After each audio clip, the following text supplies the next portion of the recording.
Como vimos, en la etapa de gastrulación se forma el intestino primitivo o arquenterón y las capas germinales. A la gastrulación le sigue la etapa de organogénesis. Génesis significa origen, es cuando se forman los órganos del animal. En esta etapa el embrión crece y las capas germinales dan origen a los distintos tejidos. Es decir, que hay diferenciación celular, puesto que se define el destino de las células. Recuerden que estamos utilizando al sapo como modelo para estudiar el desarrollo embrionario. Destaco esto porque por regla general los deuteros tomados, como el sapo, poseen desarrollo indeterminado, es decir, que la especificación de las células es condicionada. El entorno celular condiciona o define el destino de otras células. En los animales con desarrollo determinado, la especificación es autónoma o independiente del entorno celular, y el destino celular ya está fijado desde la cigota. Esto ocurre en los animales protostomados. Como el sapo es un animal deuterostomado, al principio las células son totipotentes, pero al avanzar el desarrollo embrionario, el destino de los blastómeros se restringe y se fija. Los tejidos que se forman entonces se asocian en órganos generándose formas ordenadas. A esto llamamos morfogénesis.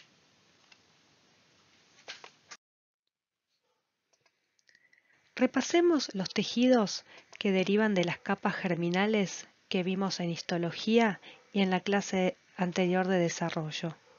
Recuerden que en el proceso de diferenciación celular, cada célula se compromete a un destino irreversible. Por un lado, tenemos a las células somáticas. Soma quiere decir cuerpo, que vendrán del ectodermo, del mesodermo o del endodermo. Estas células, por mitosis y diferenciación, darán los distintos tipos celulares. ¿Pero a qué da origen el ectodermo o capa externa? A la piel y al sistema nervioso. En nuestro modelo de vertebrado será el tubo neural, que luego dará el encéfalo y la médula espinal. En la formación del tubo neural surgen unas células llamadas células de la cresta neural que viajarán a distintas partes del embrión y se diferenciarán en distintos tipos celulares que ya vimos. Células pigmentarias, células del sistema nervioso periférico como las células de Schwann, odontoblastos, que son precursoras de los dientes, y cráneo. Tal es el repertorio de derivados de las células de la cresta neural que amerita tener una categoría de capa germinal y por eso es considerada la cuarta capa germinal en los vertebrados. Fue una innovación fundamental en la evolución de los vertebrados, ya que sin ellas no tendríamos rostro, dientes ni sistema nervioso periférico. Piensen en lo que favorece tener estas estructuras. El mesodermo o capa media da todos los tejidos de soporte, como los tejidos conectivos, y el tejido muscular. También vimos que da los tejidos del sistema urogenital y del sistema circulatorio. La capa germinal más interna o endodermo da el epitelio del tubo digestivo y glándulas anexas y el epitelio del sistema respiratorio. Por otro lado, tenemos a la línea de células germinales que se separan muy tempranamente de las somáticas en el desarrollo. Las células germinales provienen de unas precursoras, las PGC, que son extragonadales y migran a las gónadas transformándose en células germinales, oogoñas y espermatogonias. Estas a su vez por gametogénesis darán finalmente las células sexuales o gametas, es decir, ovocitos u óvulos y espermatozoides. Todos estos derivados celulares y tejidos formarán luego órganos y sistemas. En este corto video se ve la migración de las PGC o precursoras de las células germinales en los vertebrados, en este caso en un ratón. Migran del endodermo del saco vitelino hacia las gónadas en formación. En este camino proliferan y en las gónadas se transforman en oogonias o espermatogonias.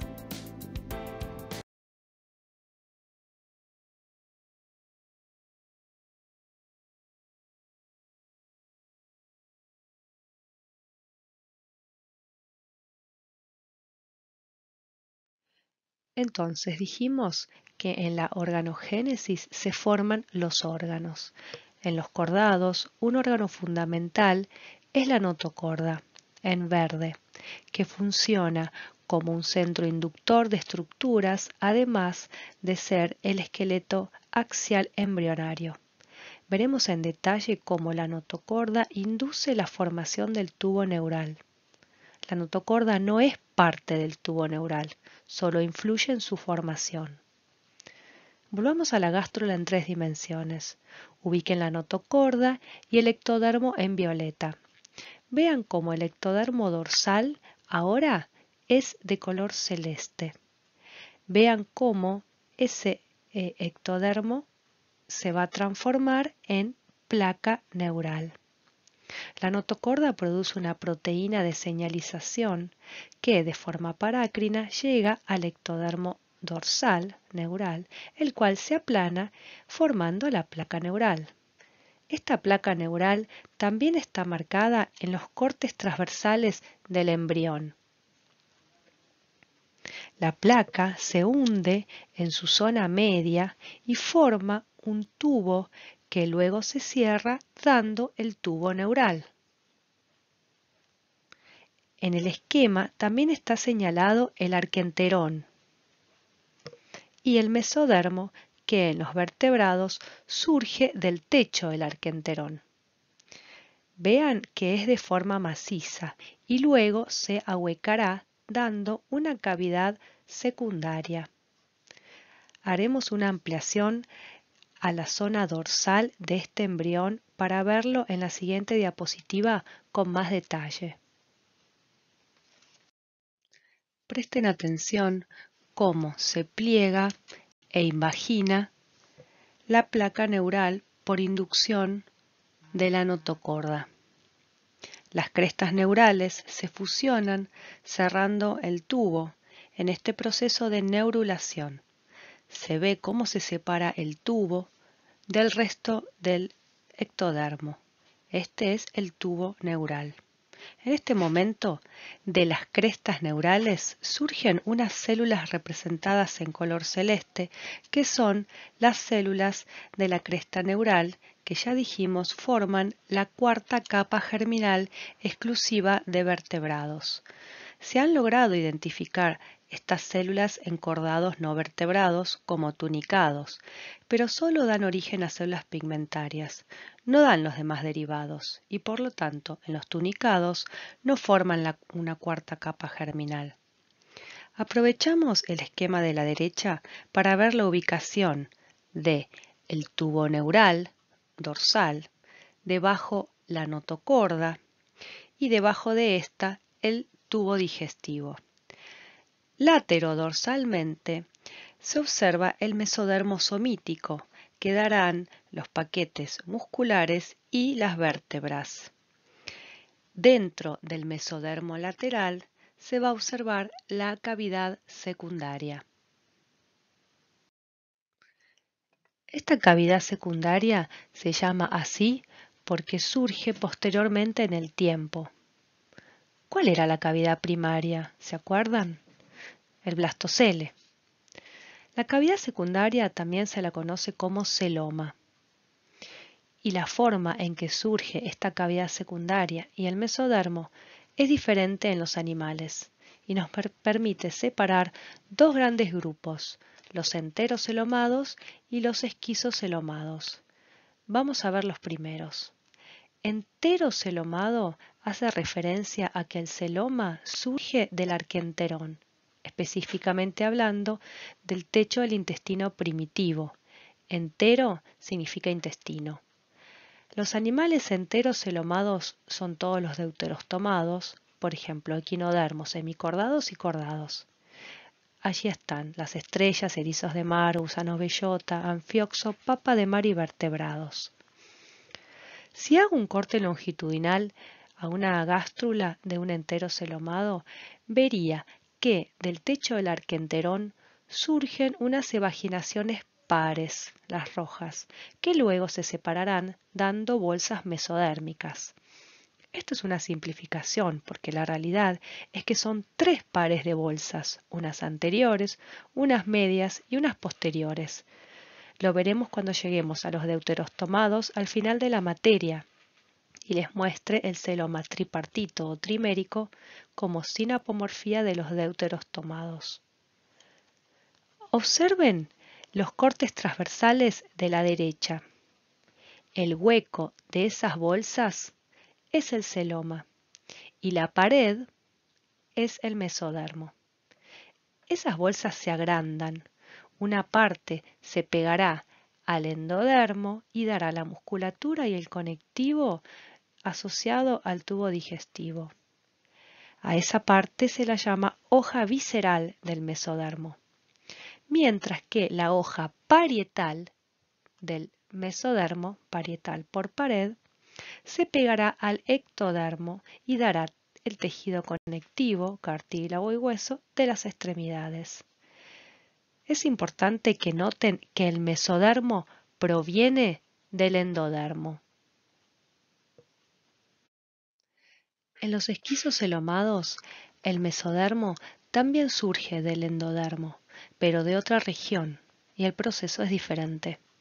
Esquizo significa rajadura o ruptura. Piensen en la esquizofrenia, en donde hay una ruptura de las funciones psíquicas.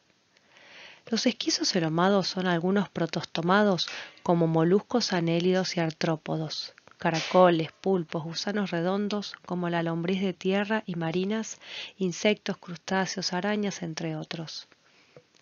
El esquema principal muestra un corte sagital de una larva de anélido. Están señaladas unas células llamadas teloblastos, que provienen del blastómero 4D, o sea, un blastómero particular que se puede rastrear desde las primeras etapas de la segmentación. Bueno, esos teloblastos se separan de la capa germinal endodérmica, migran al blastocele y proliferan dando masas o bandas mesodérmicas pares. Se ven estas bandas mesodérmicas en los cortes transversales.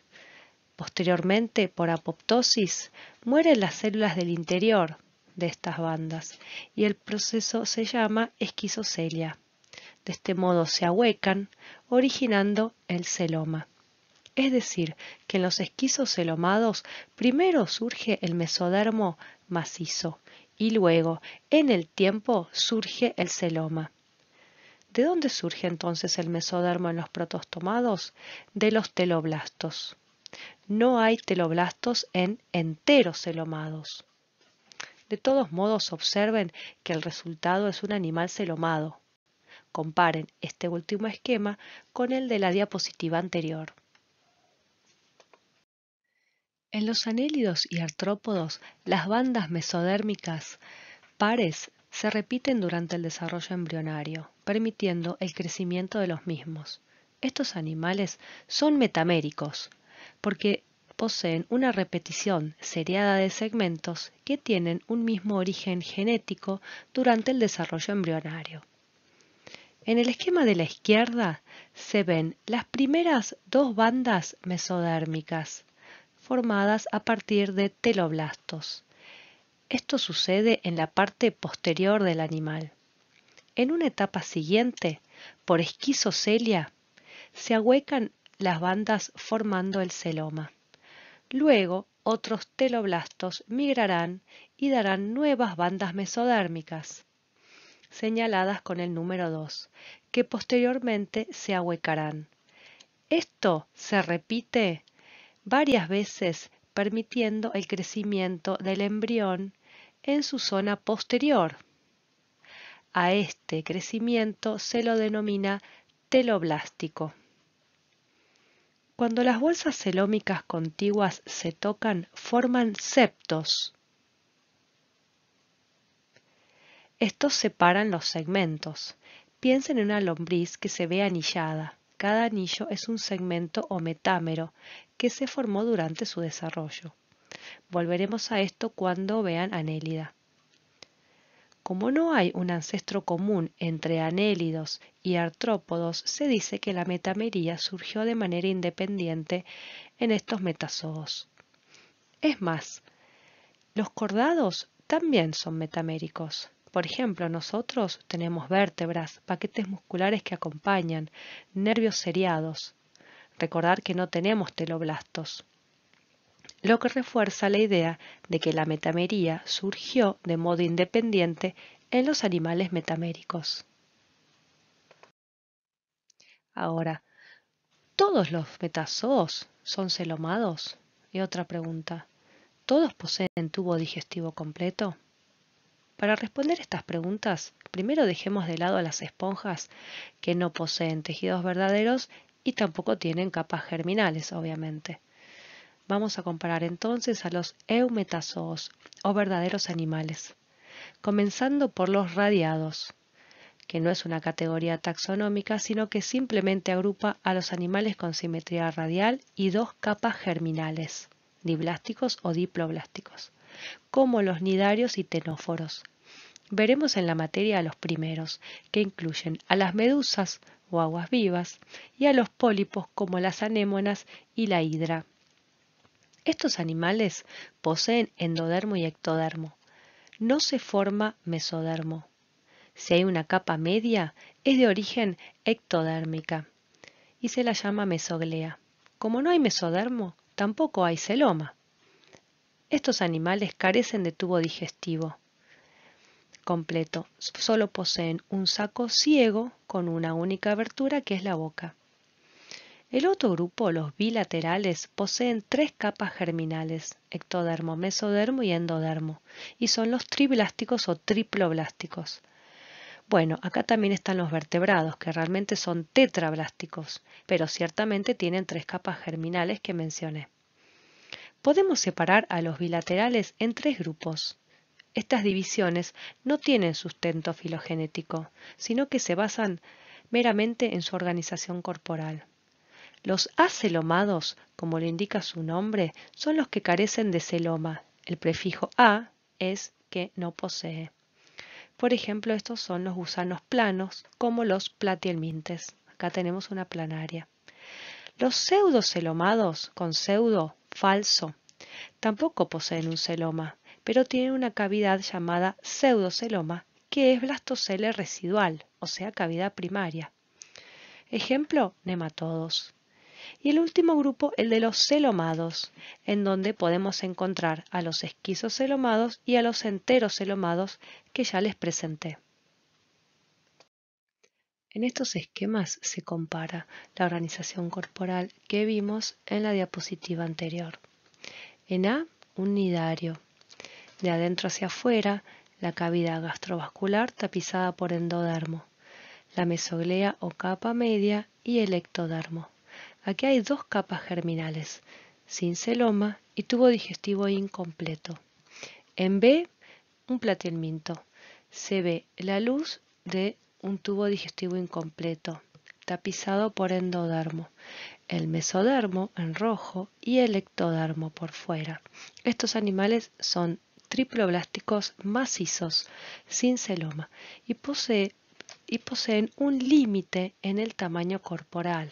Podrán ser largos, pero siempre planos. En C, un nematodo, que es pseudocelomado. Se ve un tubo digestivo completo tapizado por endodermo, luego una cavidad que es pseudoceloma, mesodermo pegado al ectodermo. Este mesodermo proviene de teloblastos, que se ubican exclusivamente debajo del ectodermo. Son triploblásticos, pero no hay celoma. En D se esquematiza un celomado generalizado, vean que independientemente del proceso de formación del celoma, es decir, si es enterocelomado o esquizocelomado, se llega a una forma corporal similar en esta etapa del desarrollo. Poseen un tubo digestivo completo tapizado por endodermo, la hoja visceral de mesodermo, celoma, hoja parietal del mesodermo y ectodermo. Les dejo la siguiente diapositiva para que comparen el mesodermo y la presencia de celoma o no en los metazoos.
Con todo lo explicado hasta aquí estamos en condiciones de enumerar las características que diferencian a los dos clados de los bilaterales, que son los protostomados y los deuterostomados.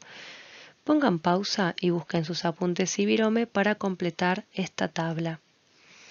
Para comenzar, protostomado, proto proviene de primero y estoma de boca. En estos animales, lo primero que se forma es la boca a partir del blastoporo. Luego, el tubo digestivo se estirará, se conectará al exterior por el lado opuesto, formando el ano. En los deuterostomados, deutero es después en el tiempo secundariamente.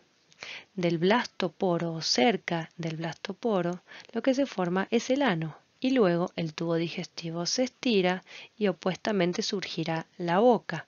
Vean en el esquema y anoten que a donde está el blastoporo se formará el ano y secundariamente se formará la boca, justo en el hemisferio animal. Otra característica que distingue a los protostomados de los deuterostomados es el tipo de segmentación. Muchos protostomados tienen segmentación oroblástica espiral. Ojo que hay excepciones, los nematodos, por ejemplo, tienen oroblástica rotacional. Y recuerden los insectos. En cambio, el patrón basal de los deuterostomados es holoblástica radial. Aquí también hay excepciones, peces, reptiles, aves, con segmentación meroblástica discoidal. La cuestión es ver el tipo de segmentación de los grupos basales de cada clado. En cuanto al origen del mesodermo, vimos en la diapositiva anterior que son los teloblastos los que dan origen al mesodermo y que dentro de los protostomados tenemos acelomados como los platihelmintes, hay pseudocelomados como los nematodos y esquizocelomados como los anélidos, artrópodos y moluscos. O sea, ya pueden ir completando los fila que pertenecen a este clado abajo en la tabla. En los deuterostomados no existen teloblastos y el mesodermo proviene del techo del arquenterón en forma de 3 bolsas pares. Esta condición es el celoma tripartito trimérico. Vean el esquema longitudinal de la derecha. Y recuerden entonces que son enterocelomados. En los protostomados, la especificación de las células es autónoma, ocasionando un desarrollo determinado o en mosaico, en donde cada célula tiene fijado desde el inicio de la embriogénesis su destino, como un rompecabezas. Si falta una pieza, no se puede armar. Si saco un blastómero,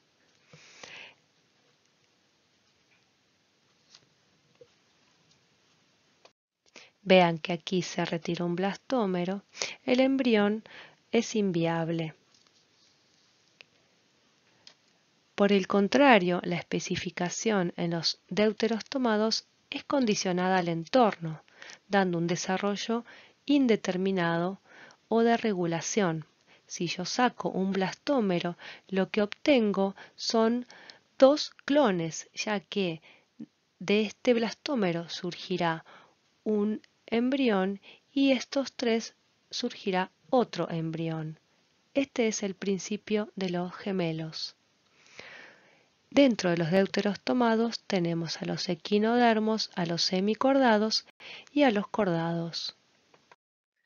Independientemente de cómo es el desarrollo embrionario, todos tienen algo en común. El embrión debe funcionar desde que empieza su formación. Pero ¿cómo hace esto si aún no está formado? Interviene allí el citoplasma de la gameta femenina, que le dio origen a la cigota. Es fundamental el contenido citoplasmático del oocito, por eso es una célula grande. Durante la oogénesis se acumulan no solo reservas energéticas, sino también ribosomas y unas moléculas llamadas determinantes morfogenéticos, que son mensajeros, RNA de transferencia y proteínas del genoma del oocito, o sea, del genoma materno.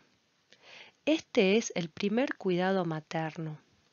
Apenas se forma la cigota, estos determinantes morfogenéticos van a permitir la síntesis de proteínas, también maternas, que dirigirán el desarrollo embrionario temprano. Es por eso que las primeras divisiones mitóticas son tan regulares y sincronizadas. A partir de cierto momento se activa el genoma de la cigota y dejan de estar sincronizadas las divisiones mitóticas.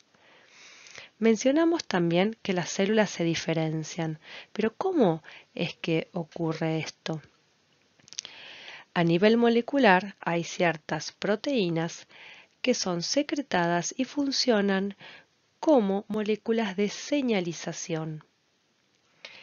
Estas a su vez activan factores de transcripción. Ustedes ya saben que los factores de transcripción son proteínas que se unen a promotores de ciertos genes que los encienden y apagan, activando o inhibiendo su transcripción.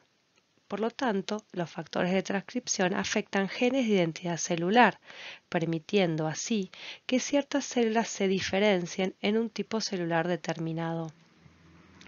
Uno de los genes embrionarios clave que se encienden en el desarrollo son los genes Hox o genes homeóticos. Estos son genes maestros que indican en dónde y en qué momento se forman ciertas estructuras del cuerpo y así definen el patrón corporal en el eje antero-posterior, es decir, que son fundamentales para la correcta organogénesis. Estos genes se han conservado en la evolución. En la mosca, por ejemplo, se puede ver que están ubicados en un solo cromosoma y el orden de las estructuras que se forman en la mosca es el mismo en el que están ubicados estos genes en el cromosoma. En el humano, los genes Hox están en 4 cromosomas. Ojo que estos genes no dicen cómo va a ser, por ejemplo, el miembro anterior, sino que va a indicar a dónde va a estar ubicado en el cuerpo. Una vez que concluyó la organogénesis y finalizó entonces el desarrollo embrionario, se producirá la eclosión en caso de que sea una especie ovípara o el nacimiento si el desarrollo fue intrauterino o dentro del oviducto, como en las especies vivíparas. Si lo que surge es un juvenil, se habla de desarrollo directo, Este crecerá y madurará sexualmente al convertirse en adulto. Si en cambio se obtiene una larva, ésta sufrirá metamorfosis y se convertirá en juvenil y luego en adulto. Esto es desarrollo indirecto. Las ventajas de poseer una fase larval en un ciclo de vida es que permite la dispersión de esta especie en el ambiente, pudiendo conquistar nuevos ambientes.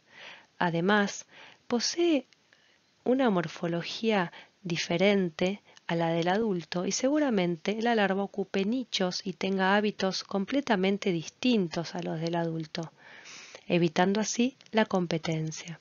Les dejo aquí un repertorio de larvas que veremos en la materia.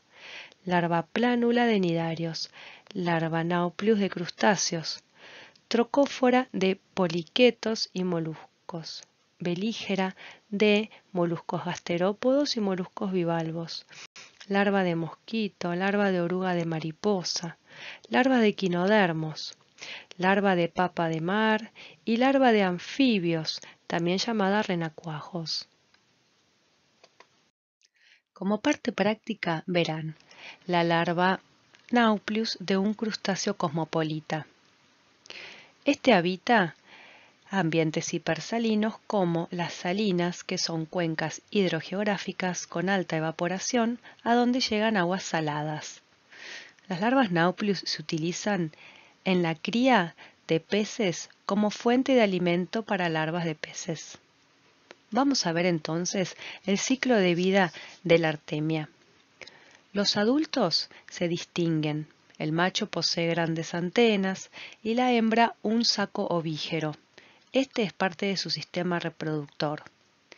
Puede contener huevos y allí mismo eclosionan, emergiendo larvas nauplius. A esto se lo conoce como ovoviviparidad.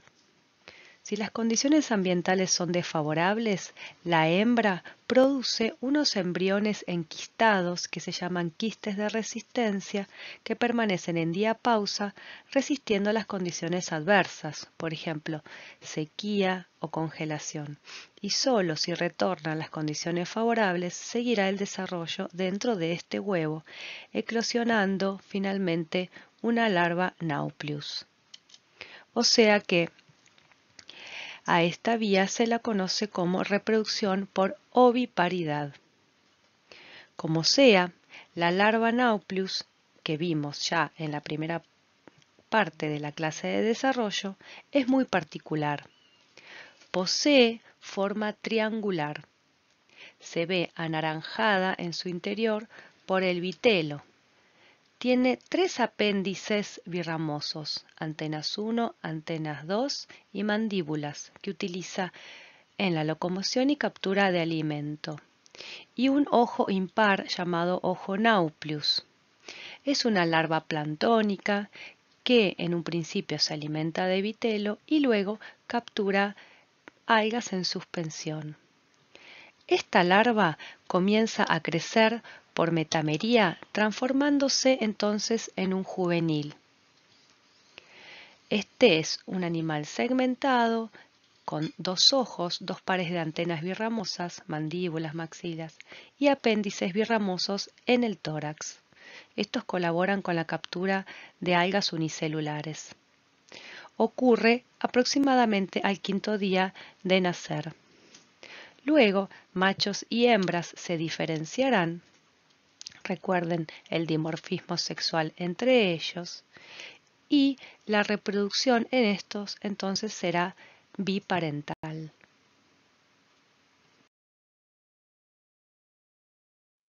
Hay quistes de artemia comerciales que se pueden comprar. En la actividad práctica van a poder ver los pasos para la cría de artemia, así que vamos a ver imágenes de lo que se obtiene. Arriba a la izquierda se ven 3 quistes ya hidratados y se ve uno eclosionando. Sale la larva nauplius, deja la cáscara como residuo. El vitelo les durará 2 días y deberán alimentarse luego de algas unicelulares. Vean en el tubo digestivo que se ve verde.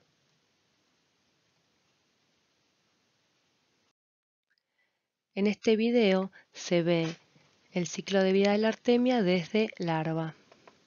Esta larva Nauplius tiene los apéndices que utiliza durante la locomoción. A medida que crece, se alimenta de microalgas, se observa su tubo digestivo de color verde y se ve cómo defeca de ese mismo color.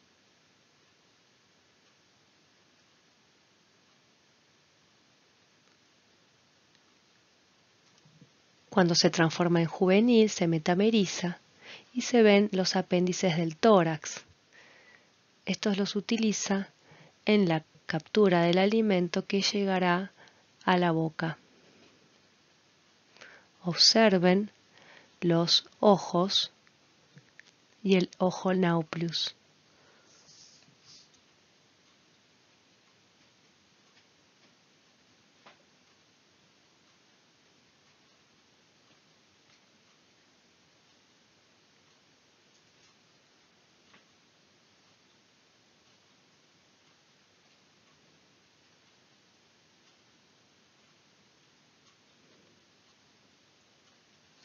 La artemia se parece a un mono y por eso le decían sea monkey. Pregúntenle a sus padres si recuerdan qué era un sea monkey.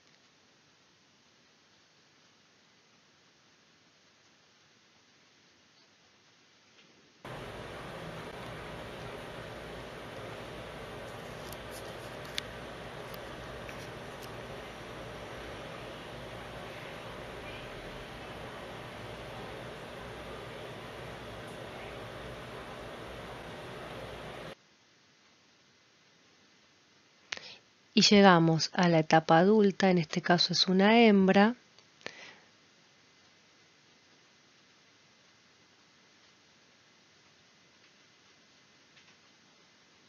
Se ven los huevos en el saco ovígero.